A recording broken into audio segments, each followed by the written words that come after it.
자, 오늘 기초양육 58번째입니다. 나는 요셉이라 라는 제목이고요. 부제로는 부활의 계시입니다. 자, 오늘 읽은 창세기 45장은 성경에서 가장 감동적인 장면 중에 하나죠. 저는 지금도 이것을 읽으면 그 요셉과 형들이 만나는 장면을 이렇게 읽다 보면요, 진짜 울컥할 때가 있어요. 지금도 그런 감정이 올라오는데 극적인 장면이라는 겁니다. 근데 이 극적인 장면이 단순히 이 가족의 재회라는 것을 말하고 있지 않다라는 것에 더 감동이 되는 거죠. 왜냐하면 인류 구원의 드라마를 예표하는 위대한 계시가 이 속에 들어가 있기 때문에 더 감동적인 것입니다. 우리가 알다시피 역사적인 배경을 보면 이게 이제 BC 한 1700년경 고대 근동 지역에 7년 대풍년 이후에 2년째 대흉년이 지금 진행되고 있었잖아요. 7년 그 풍년이 끝나고 2년 동안 흉년이, 앞으로 5년이 더 이제 흉년이 지속될 거다라고 말을 하고 있죠. 그러니까 온 세계가 기근 때문에 신음합니다. 근데 하필 이집트에만 유일하게 양식이 있다는 거예요. 왜 그랬어요? 히브리 청년이었던 요셉이 바로의 꿈을 해석하고 지혜로운 정책을 폈기 때문이죠. 이 청년이 바로 요셉인데, 요셉의 인생을 다시 한번 좀 생각해 보면 22년 전에 17세 소년 요셉이 형들의 미움을 받아서 노예로 팔렸죠. 37장 28절은 은 20개에 팔렸다고 기록합니다. 여러분, 그 당시에 노예 한 명의 평균 가격이요, 은 30개였답니다. 그래서 되게 싼 값에 팔린 거죠. 형들은 그를 죽이려고 했는데 유다의 제안으로 이스라엘 상인에게 이 요셉을 팔아버렸습니다. 그리고 39세가 됐을 때 창세기 41장 46절에 그는 요셉의 총리가 되었어요. 왜냐하면 46절에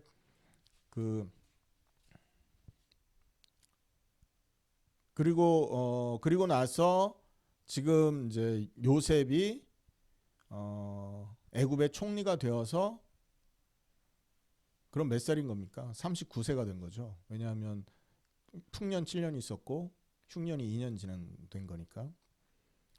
그리고 이 이름이, 그 바로 왕이 지어진 이름이 아브렉이라는 이름이죠. 근데 그 이름의 뜻이 있지 않습니까? 히브리 말로 무릎을 꿇으라라는 칭호예요.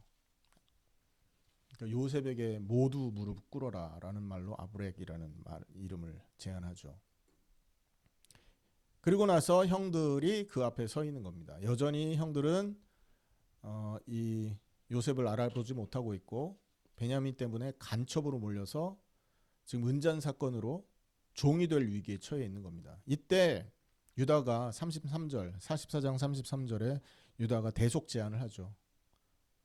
청합니다. 주의 종이 그 아이 대신 머물러 있게 하시고 우리 형님들 다 돌려보내십시오 하는 그 말을 하는 그 순간이었던 거예요. 1절에 요셉이 그 좌우에 있는 모든 사람 앞에서 자기를 억제하지 못하여 소리질러 모든 사람들을 자기에게서 물러가라 말을 한 겁니다. 여기서 자기를 억제하지 못하여 라는 말의 히브리 원문은요, 자기를 억제하다, 감정을 참다라는 말입니다. 히트, 아페크라는 말이거든요. 근데 그 앞에 로라는 말이 있어요. 그래서 레히트 아페크라 그래서 자기 감정을 억제하지 못하다, 더 이상 참을 수 없었다라는 말인 겁니다. 그래서 모든 애굽 사람을 물리고 그 방에 요셉하고 11명의 형들만 딱 남아있는 거죠. 그리고는 요셉이 입을 엽니다. 3절 한번 읽어볼까요? 45장 3절 시작. 요셉이 그 형들에게 이르되 나는 요셉이라 내 아버지께서 아직 살아계시나이까. 형들이 그 앞에서 놀라서 대답하지 못하더라. 여기서 나는 요셉이라 하면서 자기를 드러내죠. 그 말을 듣고 형들이 그 앞에서 놀라서 대답하지 못했다 이렇게 말합니다. 놀라서라는 말은 기본 의미는요, 급하게 되다, 당황하다 이런 말이에요. 그리고 극도로 당황하게 되어서 공포에 사로잡히다라는 말이에요. 70인역에는 이 히브리 원문을 헬라어로 바꾼 그 책이 70인경이라고 하지 않습니까? 셉투아젠트라 하는데 이 70인 번역에는 에타라크산이라 그래. 극도로 혼란스러워하다 이렇게 말을 합니다. 그러니까 막 혼란스럽고 공포에 사로잡히고 막 당황하고 막 마음이 급하게 되는 이런 상황이 벌어진 거예요. 내가 요셉입니다라는 이 말 앞에, 나는 요셉이라라는 이 말 앞에서. 자, 그러면 왜 이렇게 놀랍니까? 이 형들이요. 이렇게 놀라는 이유가 자기들이 알고 있었던 인식이 무너진 거예요. 현실 인식이 지금 무너져 버린 거죠. 그들이 확신했던 현실이 뭐였죠? 요셉은 죽었다라는 거 아닙니까? 패러다임이 완전 바뀐 거예요. 죽었다고 믿었던 사람이 살아 있었어요. 그리고 노예로 팔았던 동생이 총리가 된 거죠.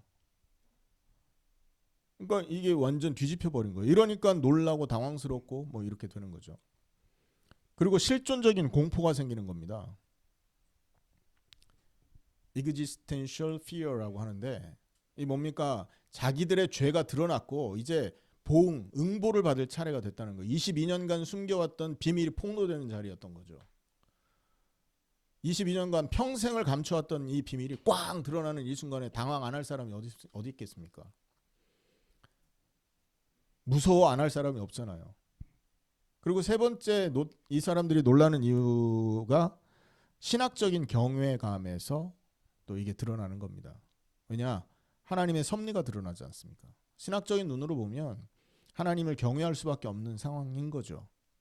하나님이 계획했던 그 섭리가 탁 드러나는 순간 다 놀라지 않습니까? 사실 우리가 모르던 그 숨겨졌던 하나님의 계획이 우리 눈앞에 팍 드러날 때 모두가 당황하고 무서워할 수밖에 없는 거 아니에요? 자기들이 조롱했던 꿈꾸는 자, 그리고 그 꿈꾸는 자 앞에 절했던 그 옛날에 그 요셉이 말한 그 어이없는 상상 속에 있지도 않을 것 같은 그 일이 자기들 눈앞에 딱 펼쳐진 거 아닙니까? 그것이 문자 그대로 성취되는 자리지 않습니까? 그러니까 인식론적으로, 실존적으로, 신학적으로 이들은 공포감, 당황스러움 뭐 이런 게 있을 수밖에 없는 거죠. 근데 여기에서 요셉은요 놀라운 선언을 하나 합니다. 그 선언이 뭡니까? 5절입니다. 자, 5절 한번 같이 읽겠습니다. 시작. 당신들이 나를 이곳에 팔았다고 해서 근심하지 마소서, 한탄하지 마소서. 하나님이 생명을 구원하시려고 나를 당신들보다 먼저 보내셨나이다. 무슨 선언이에요? 난 당신들을 죽이지 않습니다. 당신들한테 복수하지 않습니다. 이 말을 하는 거 아닙니까? 여기에서 요셉은요 놀라운 신학적인 관점으로 보면 굉장히 놀라운 영적인 통찰을 하고 있는데 첫 번째는 하나님의 주권을 인정합니다. 인간의 악행도 하나님의 선한 계획 안에 있다라는 거예요. 여러분 온 세상에 일어나는 이런 악한 일들이 있지 않습니까? 사람이 이해할 수 없는 그런 일. 어떤 사람들은 하나님이 살아계시는데 나한테 어떻게 이런 일을 할 수 있습니까? 하면서 하나님 안 믿겠다 떠나는 사람이 있죠. 근데 그 사람들이 믿지 못하는 게 뭐냐? 이 하나님의 주권이라는 거예요. 유익한 것을, 복음에 유익하고 구원에 유익한 것을 우리에게 허락했다라는 이 하나님의 그 주권을 이해를 못하는 것이죠. 근데 요셉은 인간의 악행조차도 하나님의 선한 계획 속에 있다라는 이 주권, Divine Sovereignty라고 하는데 이게 딱 이 요셉의 마음속에 믿음으로 자리 잡아 있었던 것입니다. 그리고 또 요셉이 갖고 있었던 또 영적인 통찰 중에 하나가 하나님의 섭리, Providence인데요. 모든 사건이 하나님의 목적을 이루기 위해서 일어난다라는 겁니다. 그러면 요셉이 지금 가지고 있는 이 하나님의 목적, 요셉이 바라보고 있는 하나님 섭리, 그 섭리를 이루려고 하는 하나님 목적이 뭡니까? 구원이라는 거예요. 그게 어디 나옵니까? 하나님이 생명을 구원하시려고 나를 당신들보다 먼저 보내셨습니다. 이 말을 하지 않습니까? 우리 가문을 구원하시기 위해서, 또 우리 가문을 통해서 태어날 메시아를 보호하기 위해서, 메시아를 통해서 온 땅에 임할 그 구원을 이루시기 위해서 당신들보다 나를 먼저 앞서서 보냈습니다. 라는 얘기를 하고 있는 거예요. 이해되십니까?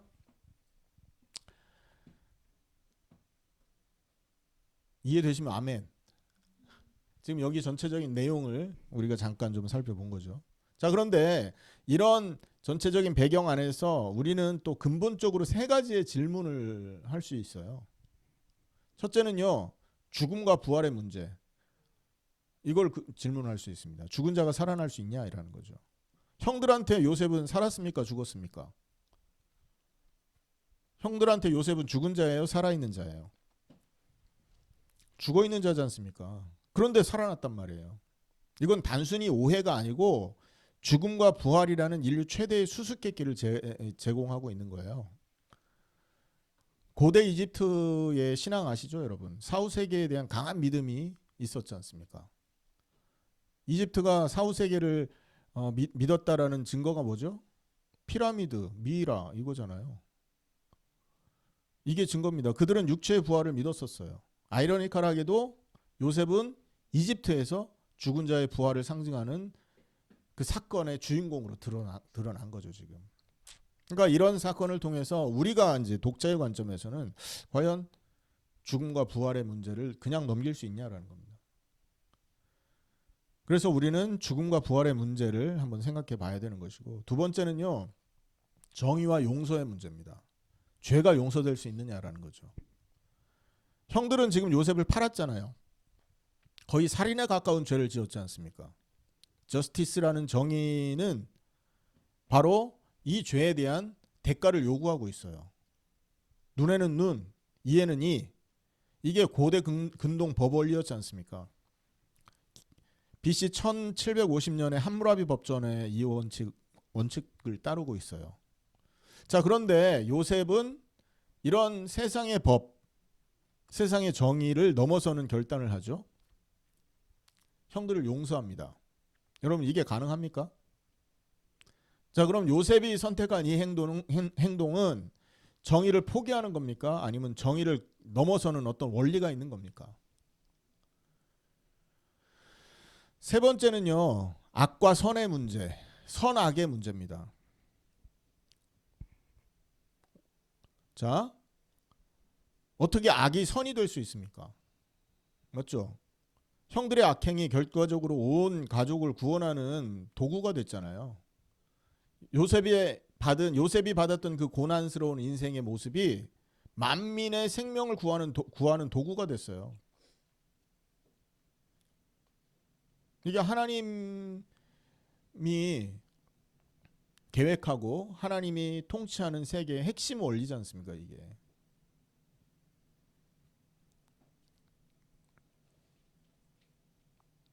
그래서 오늘 우리는 이 세 가지 질문에 대한 답을 찾으면서 우리가 예수 그리스도를 믿어야 하는지, 또 십자가와 부활이 우리에게 어떤 의미를 제공하는지에 대해서 깊이 좀 생각해 보려고 합니다.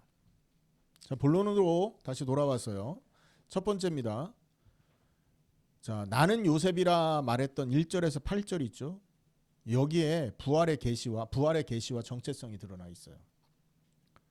자, 나는 요셉이다 그랬죠. 히브리 원문에는요, 아니 요세프라고 돼 있어요. 이 두 단어거든요. 근데 이 두 단어의 무게가 굉장히 무겁습니다. 영어로는 I'm Joseph이라고 얘기할 수 있잖아요. 근데 히브리 말에는 이 비동사에 대명사가 다 들어가 있어요. 1인칭, 2인칭, 3인칭 이 대명사가 이 비동사에 다 있다고요. 1인칭에 쓰는 비동사, 2인칭에 쓰는 비동사가 다 들어가 있어요. 그래서 그냥 얘기하면 돼요. 그냥 동사 얘기하고 요셉이다 이렇게 얘기하면 끝나요. 다 알아들어요. 근데 요셉은 지금 뭐라고 했어요? 1인칭 대명사인 아니라는 말을 썼다고요. 아니 요셉. 이 말은 무슨 말이냐면 자기 정체성을 강하게 드러내고 있는. 그러니까 요셉이 의도적으로 나를 드러낸 겁니다. 이건 뭐를 의미하냐면 구약에서 있지 않습니까? 자기를 계시할 때 드러내는 방식이에요. 출애굽기 6장 2절에 모세가 하나님을 만났을 때 하나님이 자기를 계시할 때 이렇게 말합니다. 아니 아도나이. 나는 여호와다. 그리고 출애굽기 3장 14절에도 예흐예 아쉐르 예흐예 나는 스스로 있는 자니라 이렇게 말을 합니다. 예수님이 그 요한복음 10장에 보면 나는 양의 문이다 뭐 이렇게 나는 선한 목자다 할 때 똑같은 강조 어법을 씁니다. 에고 에이미 이렇게 하면서. 그러니까 이것은요 강한 자기의 계시, 자기를 등장시키기 위해 쓰는 강조 어법이라는 거예요. 그래서 지금까지는 요셉은 하나의 그냥 일개 그 뭐 인격체로 존재했다고 한다면 지금 여기에서 그리고 또 형들의 입장에서 요셉은 그냥 죽은 자로서 아무 의미 없는 하나의 그냥 존재물이었다고 한다면 지금 아니 요셉 하면서 자기를 딱 드러내는 순간 애굽의 총리로 딱 등장한 것이고 권력자로서 심판자로서 그리고 이제 실제적인 능력을 가진 개체로서 형들 앞에 딱 이렇게 드러나는 그런 시점이었다라는 거죠. 이게 계시의 순간이라는 겁니다. 지금 하나님이 드러낸 거죠. 요셉이 감춰져 있던 요셉이 딱 드러나는 거예요. 자, 이것이 상징적인 부활을 상징한다. 부활을 상징적으로 의미하고 있다는 겁니다. 그동안의 형들에게 요셉은 죽은 사람이었잖아요. 그런데 요셉이 나는 요셉이라 선언하는 순간 삼중 부활이 일어나는 거예요.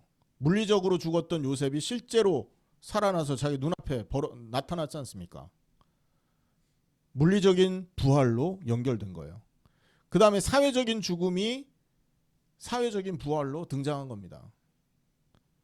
여러분 노예가 됐다. 이건 가족 공동체에서 끊어졌다라는 겁니다. 자기가 가지고 있던 사회적인 모든 관계가 다 무너졌다는 얘기예요. 그런데 아니 요셉하고 딱 드러나는 순간 물리적으로도 부활을 맞이한 것이고 그리고 사회적인 죽음에서도 부활이 나타난 겁니다. 그리고 또 기억 속에서 부활이 일어난 겁니다. 22년 전에 죽었던 그 요셉이 아니 요셉 하는 순간 형들의 기억 속에서 확 살아난 거죠. 잊혀진 과거가 현재로 돌아왔고 노예였던 자가 총리가 되었고 죽은 줄 알았던 아들이 살아났다는 거예요. 이게 지금 요셉이 자기를 계시하는 순간 일어난 세 종류의 부활이라고 할 수 있는데 이게 예수 그리스도의 실제적인 부활을 예표하고 있다는 거예요. 여러분 이해되십니까? 요셉이 자기를 드러내서 자기가 죽음에서 이제 살아있는 존재로 실존의 존재로 딱 드러나는 이 모습이 실제 예수님이 3일 만에 무덤 가운데 계시다가 많은 사람 앞에 드러난 이 부활의 상징적인 사건이 된다라는 거죠. 첫 번째 예수님의 부활과 지금 이 사건의 연관성인데요. 그 차이점인데 예수님의 부활은 역사적인 사실이죠. 아멘. 요셉의 그 사건도 역사적인 사건인 것처럼 예수님의 부활도 역사적인 사건입니다. 고린도전서 15장 3절에서 8절에 바울은 부활의 증인들을 쭉 나열해요. 여러분 고린도전서 15장은 외워두세요. 부활장이라고 합니다. 고린도전서 15장 부활장. 그리고 참고로 고린도전서 13장은 사랑장이라고 그러죠. 사랑은 언제나 오래 참고 거기가 나옵니다. 그럼 하나 더. 신명기 28장은 무슨 장일까요? 축복장이라 합니다. 거기는 우상을 버리고 하나님 말씀을 따르는 자들에게 주는 신명기 28장에 보면 엄청난 축복들이 나열되어 있어요. 자, 그런데 부활장이라고 말하는 이 고린도전서 15장에 부활의 증인들을 쭉 바울이 나열하는데 여러분 3절에서 8절에 보면 게바에게 나타났다 말합니다. 게바가 누구죠? 베드로지 않습니까? 그리고 12제자에게 와라는 말이에요. 그 다음에 500여 형제에게 일시에 나타났다 이 말을 합니다. 그리고 야고보에게도 나타나고, 이거 야고보는 예수님의 형제 야고보를 말합니다. 그리고 모든 사도에게, 그리고 바울 자신에게 나타났다 하면서 예수님의 부활이 실제 역사적인 사실이었다, 실제 역사에 있었던 일이었다라는 것을 바울이 강력하게 증명을 하고 있죠. 역사학자 중에 게리 하버마스라는 사람이 이 부활이 실제 역사적인 증거였다라는, 역사적인 사실이었다는 증거를 몇 가지 얘기하거든요. 첫째는요, 예수님이 십자가에 죽었다는 거. 두 번째는 제자들은 부활한 예수를 만났다라는 거. 그리고 세 번째, 제자들의 삶이 극적으로 변화됐다는 거. 안 만났는데 제자들의 삶이 바뀔 수는 없는 거 아닙니까? 만나야 예수님이 그 성경이 예언한 메시아였구나라는 확신 안에서 삶이 변화되는 거잖아요. 그리고 네 번째 증거로는 바울과 야고보 같은 회의론자들이 개종했다. 그리고 빈 무덤이 발견됐다. 이 다섯 가지를 그 역사학자는 예수님의 부활이 실제 사건이었음의 어떤 증거로 제시합니다.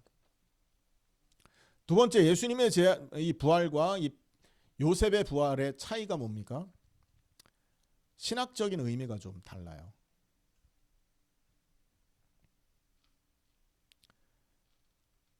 신학적으로 인간의 이성으로는 불가능하지만 하나님의 능력으로는 가능하다라는 걸 증명하고 있다는 거죠. 칼 바르트는 부활을 불가능의 가능성이라고 말해요. 불가능한데 그게 가능했다. 이 칼 바르트는 굉장히 유명한 자유주의 신학자거든요. 또 다른 신학자는 역사의 선취. 그러니까 이게 프로랩시스라고 하는데 미리 일어난 일, 그러니까 보여진 일, 예표로 나타난 일, 선취라는 거죠. 미래 종말에 일어날 부활이 예수님 안에서 미리 일어난 사실이다라는 거.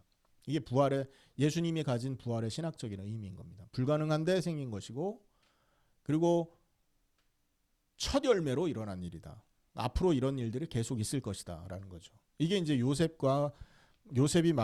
요셉이 상징한 그 부활과 조금 차이가 있는 것입니다. 그리고 예수님의 부활은 어떤 걸 증명합니까? 로마서 1장 4절에 보면 성결의 영으로는 죽은 자들 가운데서 부활하사 능력으로 하나님의 아들로 선포되었다. 부활이 증명하는 건 뭐냐? 예수님은 하나님의 아들이었다라는 걸 증명하고 있는 거예요.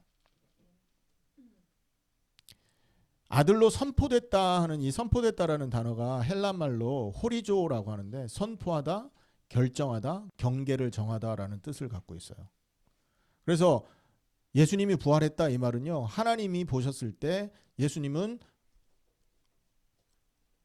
한 1점, 그러니까 그 어떤 흠도 오점도 없는 정확한 메시아다라는 것을 의미하는 거라는 거예요. 이 부활이. 그걸 선포한 거예요. 결정한 거예요. 그리고 이 의미가 절대 퇴색되지 않도록 경계를 딱 쳐주신 거죠. 자, 그러면 요셉의 부활과 예수님의 부활에 좀 공통점이 있거든요. 요셉이 자기를 드러낸 이유가 뭐죠? 생명을 구하기 위해서요. 5절에 보면 하나님이 생명을 구원하시려고 나를 당신들보다 먼저 보냈다. 그 당신들의 생명을 이제 안전하다, 걱정하지 말아라. 당신들 나의 가문, 우리 형제들의 가문을 우리가 살릴 수 있다라는 것을 드러내기 위해서 요셉이 자기를 이렇게 드러낸 거 아니겠어요? 여기서 보면 하나님이 생명을 구원하시려고 라는 말을 하고 있는데, 히브리 원문에는요, 레미흐야라고 합니다. 생명을 위하여. 미흐야 이 말은 하야라는 살다라는 동사에서 파생된 단어거든요. 그러니까 생명을 위해서, 생존을 위해서, 단순한 생존이 아니라 생명의 보존과 번영을 의미하고 있다는 겁니다. 이 지금 요셉이 말하고 있는 이 내용이요. 그리고 7절에는 하나님이 큰 구원으로 당신들의 생명을 보존하고 있죠. 큰 구원. 여기서 구원은요 팔레타라고 하는데 피난, 구출, 남은 자, 우리가 예전에 많이 썼던 렘넌트가 바로 여기서 나옵니다. 그러니까 구원받은 자, 그리스도의 씨를 가진 자, 이 사람들을 렘넌트라고 그러는 거예요. 그러니까 어린, 단순히 그냥 나이 어린 중고등학생을 렘넌트라고 말하는 게 아닌 겁니다. 성경에서는요. 그리스도의 생명을 가진 자, 이 생명의 씨가 연결되고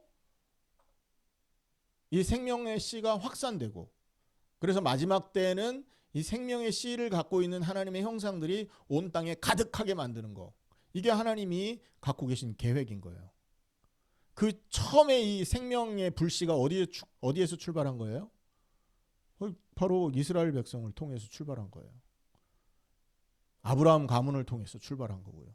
이삭, 야곱, 그리고 요셉에게 이 생명의 불씨가 딱 연결된 거죠.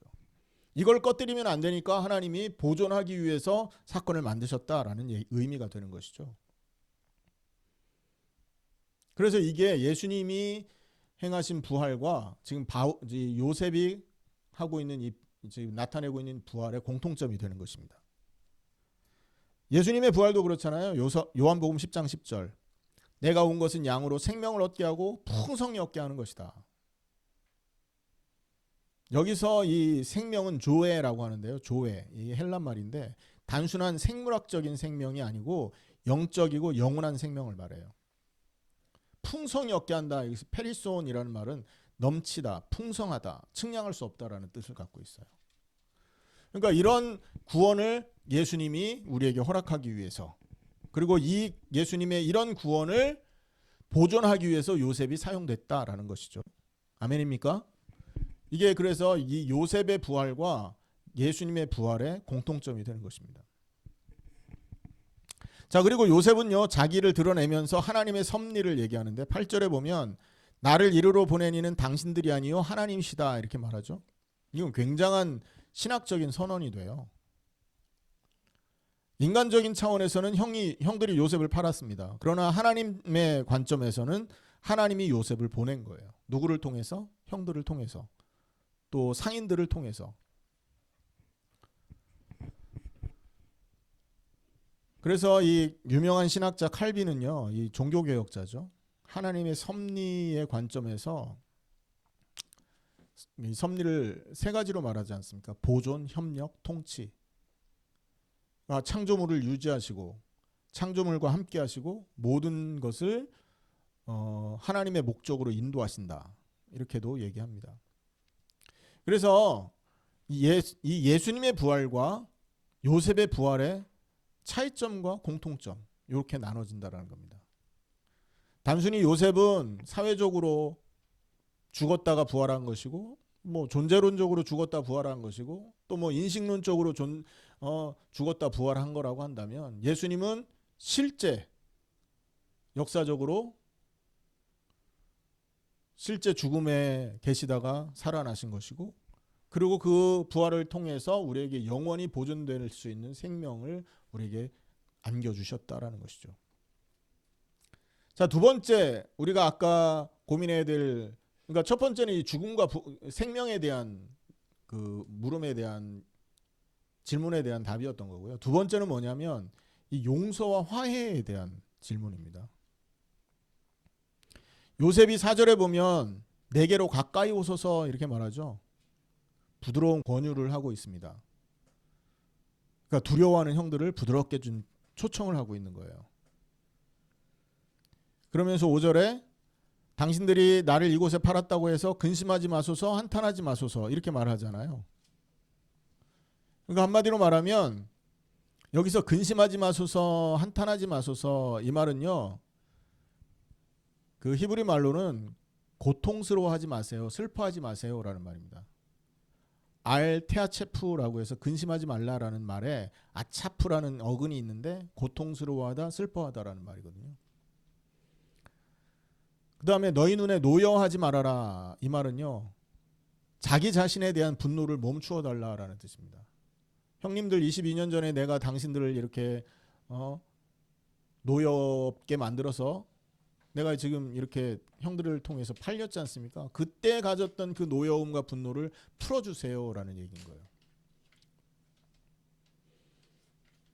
용서를 선언한 것이죠. 그러면 왜 용서해야 됩니까? 요셉이 형들에 대한 용서를 이렇게 하고 있는데 요셉은 왜 이런 용서를 할 수 있어요? 고난의 의미를 깨달았기 때문에 그렇습니다.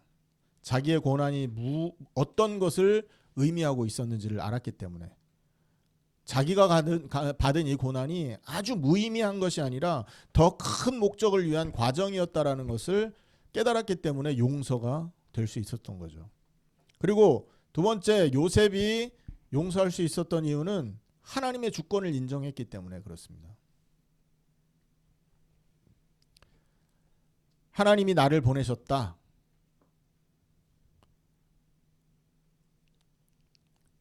인격적이고 선하신 하나님의 계획과 목적이 그 안에 있었다라는 것을 이 요셉이 알고 있었기 때문에 그런 거죠. 그리고 세 번째, 미래지향적 관점을 가졌기 때문입니다. 그래서 요셉이 용서할 수 있었던 거예요. 뭐죠? 요셉은 과거에 갇히지 않고 미래를 바라봅니다. 아직 흉년이 5년이나 더 남았습니다. 형님들. 우리 다 같이 살아야 될 거 아닙니까? 과거에 매여서 우리가 미래를 놓치면 되겠습니까? 하는 미래지향적인 관점이 요셉의 시각이었다라는 겁니다. 이게 하나님이 주신 은혜인 거죠. 근데 이 용서가 그리스도의 십자가의 용서와 닮아 있다라는 겁니다. 아멘. 예수님의 십자가상의 용서는요, 누가복음 23장 34절에 아버지 저들을 사하여 주옵소서 자기들이 하는 것을 알지 못함이니이다. 놓아주십시오. 보내주십시오. 빚을 탕감해 주십시오라는 의미입니다. 이게 사해 주다라는 이 말이요. 고린도 후서 5장 21절 하나님이 죄를 알지도 못하신 이를 우리를 대신하여 죄로 삼으신 것은 대속적인 의미, 무엇을 위하여라고 말하죠. 그것을 통해서 형들과 요셉의 관계는 회복됩니다. 맞죠? 우리도 마찬가지입니다. 예수님의 십자가를 통해서 하나님과 우리의 관계가 다시 회복된다는 것입니다. 자, 우리가 누군가를 화해할 때 있지 않습니까? 누군가와 관계를 회복할 때 화해를 하는데 첫 번째는 고백과 인정이 있어야 되지 않습니까? 맞죠? 그 다음에 용서의 선언이 있어야 되고 용서가 선언되면 세 번째 오는 게 뭡니까? 관계 회복입니다. 예수님의 부활을 통해서 얻어지는 우리에게 주어지는 이 용서도 이 세 가지 관계가 분명히 있어야 된다는 겁니다. 뭐죠? 첫 번째, 고백과 인정. 나는 죄인입니다 라는 인정. 그 다음에 두 번째, 예수님의 용서의 선언. 맞습니까? 근데 성경에서 믿는 자에게 하나님이 죄를 사해 준다는 선언을 하고 계신다는 거죠. 그러면 세 번째 오는 게 하나님과의 관계 회복. 이게 찾아오는 것입니다. 창세기 45장 15절에 보면 형님들과 용서 화해한 이후에 서로 끌어안고 포옹하고 입을 맞추고 우는 장면이 나오죠. 자, 세 번째입니다. 이제 새로운 부활의 생명의 능력이 찾아옵니다.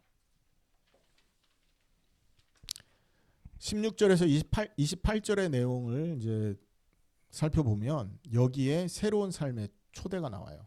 요셉이 초대하잖아요. 9절에서 11절에 보면 너희는 속히 내 아버지에게로 올라가서 데리고 와라. 내가 공교하겠다. 내가 먹여 살리겠다. 그죠?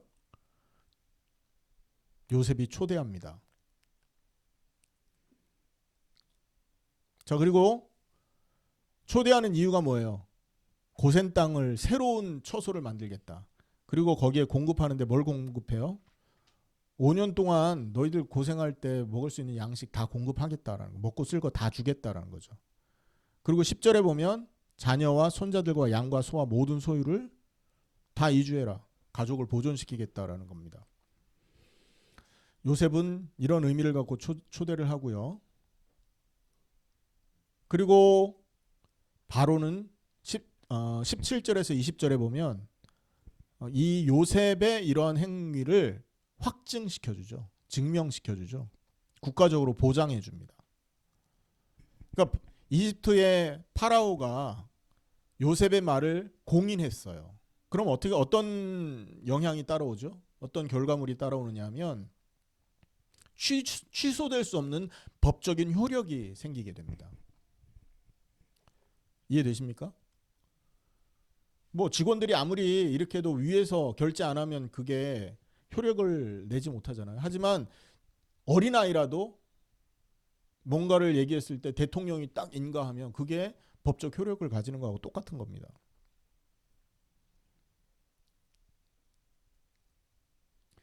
우리가 그리스도 안에서 새 생명을 갖는 것도 똑같은 효력이 생긴다는 것입니다. 요셉의 초대는요, 그리스도의 초대를 예표하는데요. 첫째, 새로운 시민권을 보장받습니다. 예수님의 그 부활의 초대를 받으면 우리가 예수님과 함께 십자가에 죽는다, 그리고 부활에 동참한다 했을 때 그리스도 안에서 얻어지는 축복, 그리고 그리스도 안에서 회복되는 법적인 효력들이 생기는데, 첫 번째는 시민권에 대한 효력이 생겨요. 빌립보서 3장 20절이죠. 우리의 시민권은 하늘에 있다라고 말합니다. 로마 식민 지배를 받고 있었잖아요. 빌립보서가 써졌을 때는. 근데 그렇기 때문에 이 빌립보 시민들은요, 로마 시민권을 굉장히 부러워합니다. 제가 얼마 전에 그 모임이 있어서 갔는데 거기에 20대 후반, 30대 초반 막 부부들이 결혼하고 아기가 막 태어났는데 이 양반들이 신분이 없는 거야. 그래가지고 뭐 비자 문제 때문에 무슨 어려움을 당했어요. 또 지금은 어떤 상태예요. 그런 얘기를 쭉 하더라고요. 그걸 듣는데 옛날에 우리 생각이 나더라고. 신분 없을 때. 지금도 그렇습니다. 미국에 있는 소수 이민자들이요, 미국 시민권자들을 부러워하는 거잖아요. 이 당시 빌립보 시민들도 로마 시민권을 굉장히 부러워했고, 그걸 로마 시민권자들은 이 시민권을 자랑스러워했거든요. 빌립보서를 썼을 때 바울이 우리의 시민권은 하늘에 있다라는 얘기를 함으로써 그 당시에 갖고 있었던 인식을 반영한 그런 어떤 표현을 했다라는 거죠. 엄청나게 자랑스러운 시민권이 우리에게 주어져 있다라는 겁니다. 누구를 통해서? 그리스도의 초대를 통해서. 자, 그리고 예수님의 이 초대, 부활의 초대, 십자가로의 초대는 시민권을 얻는 그런 초대이기도 하지만 새로운 기업을 얻는 초대입니다. 베드로전서 1장 3절에서 4절에 보면 썩지 않고 더럽지 않고 쇠하지 아니하는 유업을 잊게 하신다라고 말합니다. 세 가지 부정어가 나오죠. 썩지 않는다, 더럽지 않는다, 시들지 않는다. 이게 우리가 갖고 있는 유업이다. 여기에 대한 소망이 우리에게 있어야 되는 겁니다. 예수님을 구주로 모셨다. 그분의 십자가에 나의 죄악이 이미 죽어 없어졌음. 그 사실을 믿었다. 그리고 내가 부활에 동참했다. 그러면 썩어지지 않는, 더러워지지 않는, 시들어지지 않는 새로운 기업을 내가 소유한 자다라는 확신이 생겨야 되는 겁니다. 그리고 세 번째, 예수님의 이 부활에 동참했을 때 주어지는 축복은 새로운 능력이 주어집니다. 에베소서 여러분 한번 찾아보겠습니다. 1장. 에베소서 1장 19절. 19절 20절입니다. 같이 읽습니다. 시작. 그의 힘의 위력으로 역사하심을 따라 믿는 우리에게 베푸신 능력의 지극히 크심이 어떠한 것을 너희로 알게 하시기를 구하노라. 그의 능력이 그리스도 안에서 역사하사 죽은 자들 가운데서 다시 살리시고 하늘에서 자기의 오른편에 앉히사. 여기에 보면요, 능력의 사중 표현이 나와요. 디나미스라는 말이 나와요. 이 본문에 보면 역동적인 능력을 말합니다. 그 다음에 에네르게이아, 활동하는 에너지를 표현합니다. 그 다음에 크라토스, 지배하는 능력, 이스퀴스, 내재적인 힘. 그러니까 역동적이고 활동하고 지배하고 그 은혜가 내 속에 딱 자리 잡는 그 은혜가 그리스도의 초대에 응했을 때 주어진다라는 얘기죠. 그 응답 있으시기를 축원합니다. 그리고 이 얘기를 들었을 때 지금 어디를 얘기하는 거냐 하면 그 45장 16절에서 28절 안에 있는 내용을 정리하고 있는 것입니다. 자, 이 얘기를 요셉이 형들에게 했고 그 형들은 요셉이 이런 초대를 했습니다. 우리를 이렇게 초대했습니다라는 얘기를 아버지에게 가서 전달하잖아요. 그죠? 그때 야곱은 어떤 반응을 보입니까? 그제서야 기운이 소생한지라. 27절. 바테이 루하우 아야코브라 그래서 자기의 기운이 그제서야 살아나고 소생하고, 루하우가 나오죠. 영숨 생명력이 북돋아졌다라는 말입니다. 이게 생명의 변화를 말하는 것입니다. 야곱이 죽은 자와 같았잖아요. 요셉이 죽어 있다라는 그 소식을 듣고. 그런데 이 부활의 소식을 들은 순간 야곱은요 다시 영이 소생을 하고 힘을 얻는 그런 기적이 벌어진 거죠. 처음에는 안 믿었어요. 냉랭했죠. 근데 27절에 보면 요셉이 보낸 수레를 보고서요. 그제서 이제 증거를 보고 깨달은 겁니다. 28절에 내가 죽기 전에 가서 그를 보리라 하면서 이렇게 변화되는 모습이 보입니다. 이 부활의 소식을 듣고 이런 변화가 이 야곱에게 있었고 그 변화를 통해서 영적으로는 엄청난 활기가 들어온 게 되는 것이죠. 이게 우리에게 나타나는 변화입니다. 고린도후서 5장 17절에 그런즉 누구든지 그리스도 안에 있으면 새로운 피조물이라 그랬죠.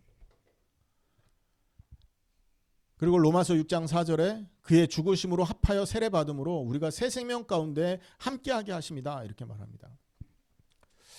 결론입니다. 여러분, 서론에서 우리는 세 가지 근본적인 질문을 던졌어요. 첫째 질문 뭐였습니까? 어떻게 죽은 자가 살아날 수 있냐라는 얘기잖아요. 죽음과 부활의 문제에 대한 의문을 던졌죠. 답은 뭐였어요? 전능하신 하나님의 능력이다라는 게 답입니다. 요셉이 죽었다고 여겼지만 살아있었던 것은 상징적인 부활. 하지만 예수님의 부활은 실제적으로 죽었고 실제적으로 살아났다라는 거죠.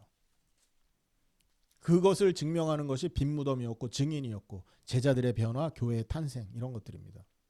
두 번째 질문은 뭐였죠? 어떻게 죄가 용서될 수 있냐라는 얘기였잖아요. 그런데 그 죄는 십자가의 대속적인 사랑으로 용서될 수 있다라는 겁니다. 요셉이 형들을 용서한 것은 하나님의 섭리를 깨달았기 때문이죠. 하지만 이것은 불완전한 용서였어요. 왜? 죄에 대한 대가가 치러지지 않았기 때문에 그렇습니다. 그런데 십자가에서는요 정의가 만족됩니다. 죄가 심판받았잖아요. 그 사랑의 표현, 우리를 대신 심판받잖아요. 그러니까 사랑과 정의가 십자가에서 완전히 드러나죠. 그러니까 요셉의 용서는 죄가 죽음이 없었기 때문에 완전한 용서가 안 되는 거예요. 죄에 대한 속죄는 죽음과 함께 있어야 되지 않습니까?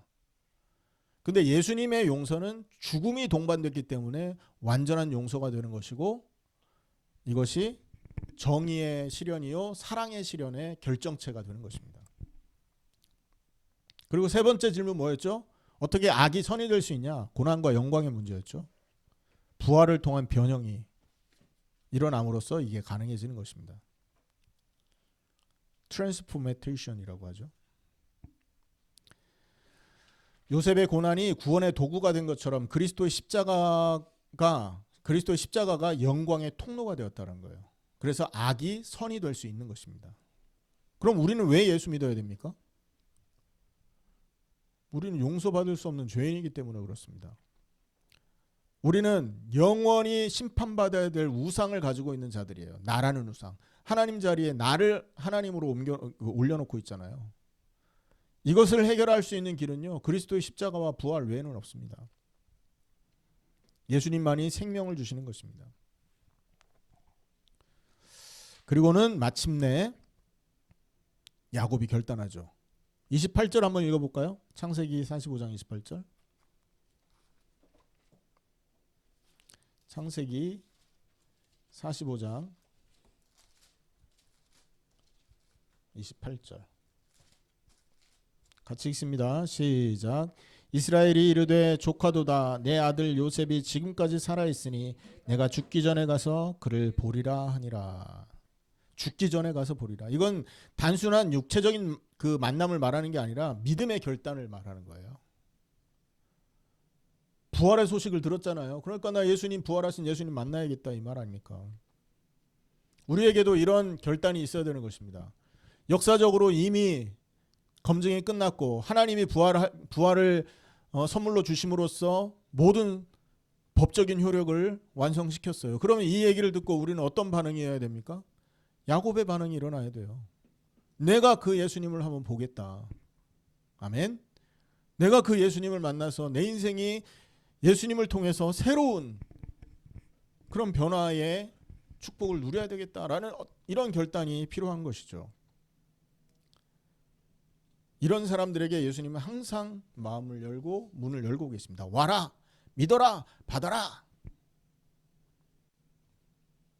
큰 응답이 있으시기를 예수님의 이름으로 축원합니다. 기도하겠습니다. 하나님, 참으로 감사를